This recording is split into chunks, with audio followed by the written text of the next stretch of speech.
Hey guys, welcome back. This is episode 6 of our England series. So, last time we left off, the Norman invasion finally happened. After months of preparations and delays, Duke William had finally set sail with his army for England. And they went across the English Channel. We can see that here. That's what the body of water between England and France is called. And the voyage went pretty well, except for a small storm that ended up blowing a couple ships off course. And they landed at Pevensey Bay. And he must have been pretty surprised when he landed, though, because he saw... What the? Okay, no, he didn't see that. What he saw was actually nothing. Yeah, nothing. And he's like, where's Harold? He isn't just gonna let me take over the kingdom that easy, is he? Well, William knew Harold better than that, and he decided this must be some kind of trick. So he sent guys out to go search the surrounding area to see if they could find Harold, or any army, and they came back with the same report. Nothing.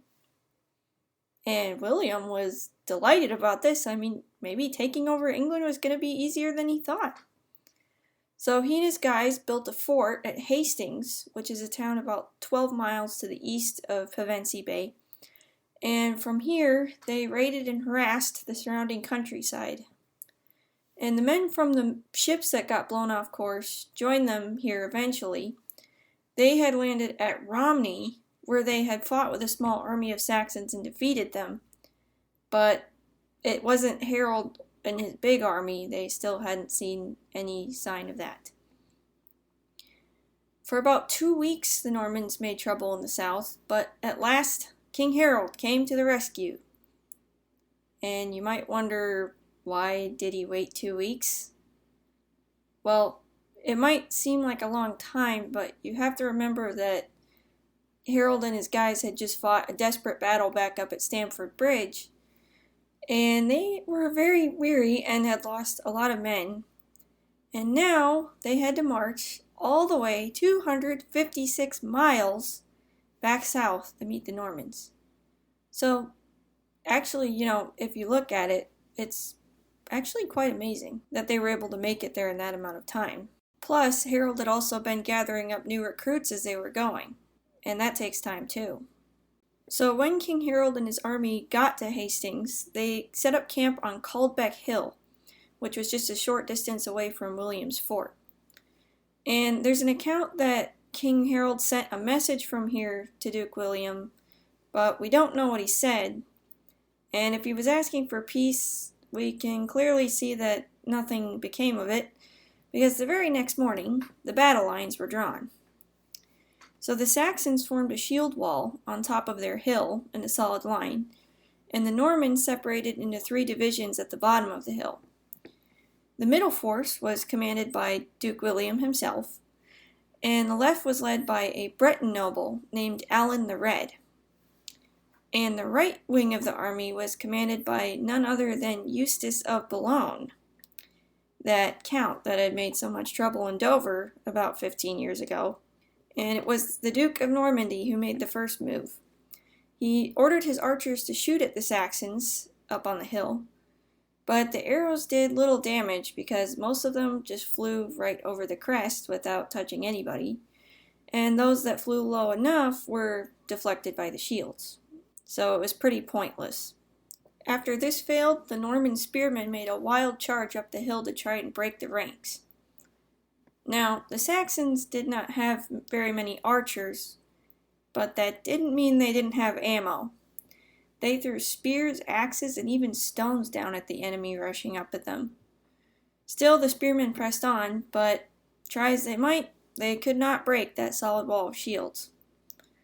William came up to help with his cavalry, but even the heavy horses could not bear down the line of men, and soon his army was thrown into confusion as the Saxons broke their line and chased the Normans down the hill.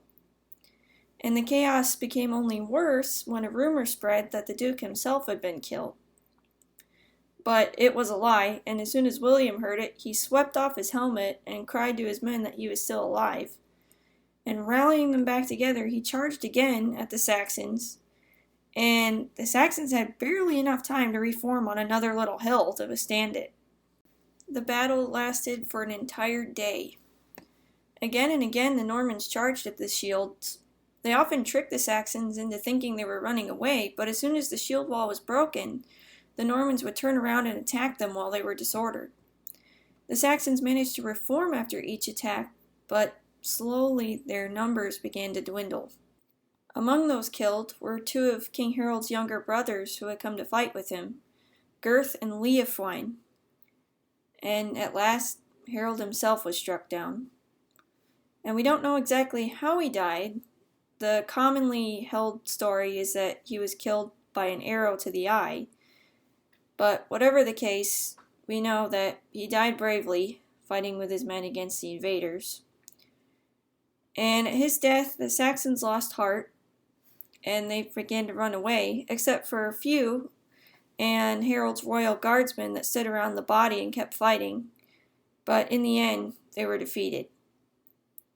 With that great battle of Hastings, England was lost to the Saxons forever. Duke William marched to London, where he was crowned King of England on Christmas Day, in the year 1066. And from here on out, England was to be ruled by Normans for a long time. But even at this point, not all the English people accepted William as king. A lot of them were still fighting back, particularly in Northumbria, but eventually their resistance too was stamped out. But the Northumbrian resistance is really quite remarkable, and it's really an adventure worth telling. I hope to do videos on it separately sometime. And actually, English history is just full of a lot of really interesting things. And if you want to do some reading for yourself, I would highly recommend the book Our Island Story by H.E. Marshall.